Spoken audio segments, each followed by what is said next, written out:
കഅബ ഷരീഫിന്റെ പ്രത്യേകതകളെ പറ്റി പറഞ്ഞാൽ ഒരുപാട് പറയേണ്ടി വരും. മഖാമു ഇബ്രാഹിം നബി അലൈഹിസ്സലാം കഅബ നിർമ്മിക്കുമ്പോൾ കയറി നിന്ന പാദമുദ്ര പതിഞ്ഞ ഇടമാണ് മഖാമു ഇബ്രാഹിം. കഅബ നിർമ്മിക്കുമ്പോൾ ഇബ്രാഹിം നബി കയറി നിന്ന സ്ഥലം എന്ന് പറഞ്ഞാൽ അത് കഅബയുടെ തൊട്ടടുത്തായിരുന്നു.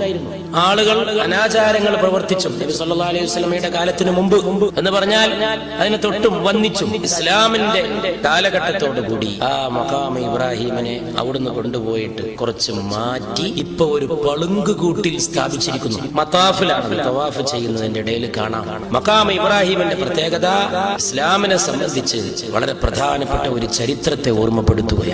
കഅബയുടെ നിർമ്മാണത്തെ ഓർമ്മപ്പെടുത്തുകയാണ്. ആ കഅബ ഷരീഫ് എന്ന് പറയുന്നത് അല്ലാഹു സുബ്ഹാനഹു വ തആല വളരെയേറെ അനുഗ്രഹിച്ച അല്ലാഹുവിന്റെ ചിഹ്നങ്ങളിൽപ്പെട്ട ഒരു ചിഹ്നമായതുകൊണ്ട് അല്ലാഹു തആല കഅബ ഷരീഫിലൂടെ നമുക്ക് അനുഗ്രഹങ്ങൾ ചൊരിഞ്ഞു തരുന്നതിന്റെ ഒരു ഓർമ്മ പുതുക്കലാണ്, ഒരു അടയാളമാണ്.